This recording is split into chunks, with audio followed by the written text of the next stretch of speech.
क्या कभी आपके जीवन में ऐसा समय आया है जब डर, मोह या निराशा ने आपको अपने कर्तव्य से पीछे हटने पर मजबूर कर दिया हो?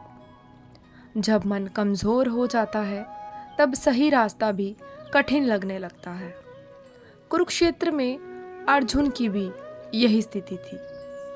तब भगवान श्री कृष्ण ने उन्हें एक ऐसा संदेश दिया जो आज भी हर निराश और कमज़ोर मन को शक्ति देता है।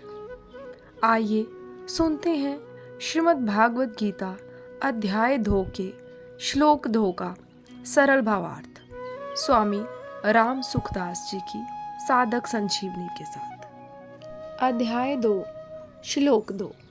श्री भगवान उवाच कुतस्तवा कश्मलमिधं विष्मे समुपस्थितम् अनार्यजुष्टं स्वर्घ्यं कीर्ति कर्मर्जुन। श्री भगवान बोले, यहाँ भगवान पद में भग शब्द में जो मतु प्रत्यय किया गया है वह नित्य योग में किया गया है, क्योंकि समग्र ऐश्वर्य, धन, यश, श्री, ज्ञान और वैराग्य ये छहों भाग भगवान में नित्य रहते हैं।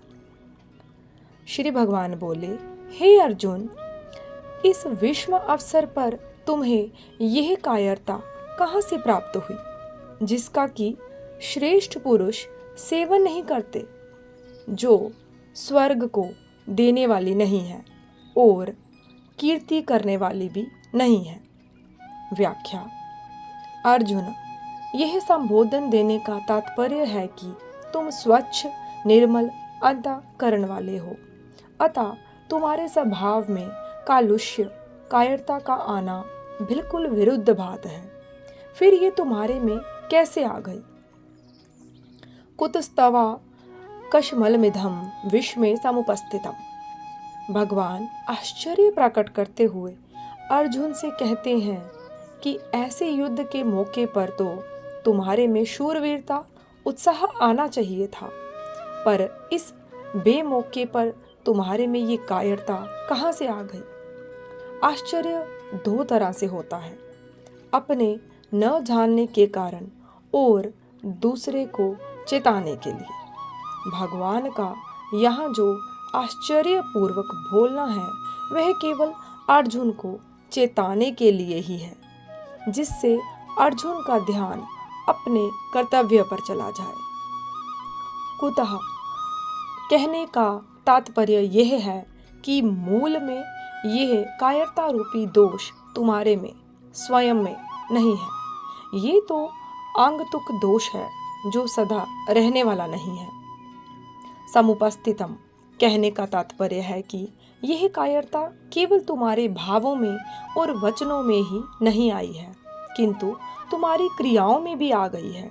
यह तुम्हारे पर अच्छी तरह से छा गई है, जिसके कारण तुम धनुष्वान छोड़कर रथ के मध्य भाग में बैठ गए हो। अनार्यजुष्टम। समझदार श्रेष्ठ मनुष्यों में जो भाव पैदा होते हैं वे अपने कल्याण के उद्देश्य को लेकर ही होते हैं। इसलिए श्लोक के उत्तरार्ध में भगवान सबसे पहले उपर्युक्त पद देकर कहते हैं कि तुम्हारे में जो कायरता आई है उस कायरता को श्रेष्ठ पुरुष स्वीकार नहीं करते, कारण कि तुम्हारी इस कायरता में अपने कल्याण की बात बिल्कुल नहीं है।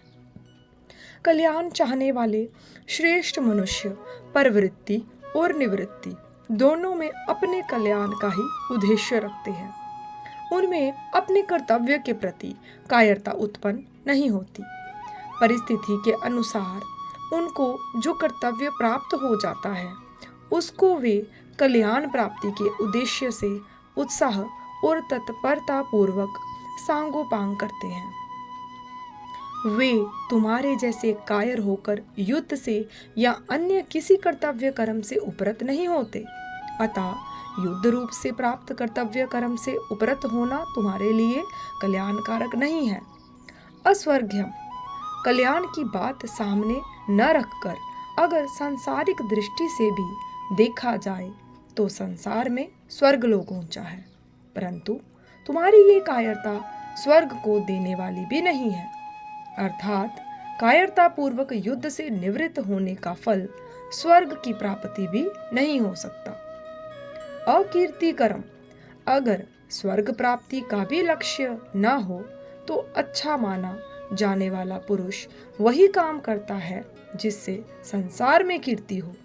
पर तुम्हारी ये जो कायरता है ये इस लोक में भी कीर्ति यश देने वाली नहीं है, प्रत्युत अपकीर्ति अपयश देने वाली है।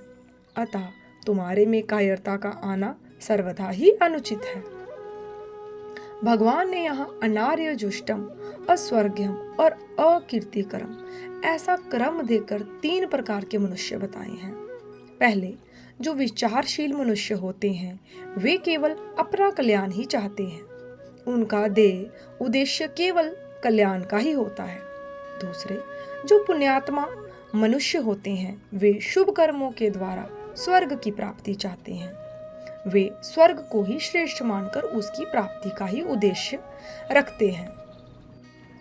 तीसरे जो साधारण मनुष्य होते हैं वे संसार को ही आदर देते हैं, इसलिए वे संसार में अपनी कीर्ति चाहते हैं और उस कीर्ति को ही अपना ध्येय मानते हैं।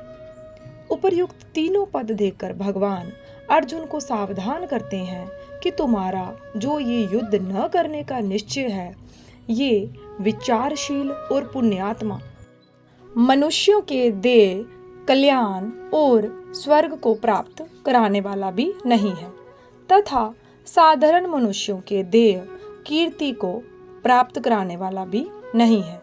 अतः मोह के कारण तुम्हारा युद्ध न करने का निश्चय बहुत ही तुच्छ है, जो कि तुम्हारा पतन कराने वाला, तुम्हें नरकों में ले जाने वाला और तुम्हारी अपकीर्ति कराने वाला होगा।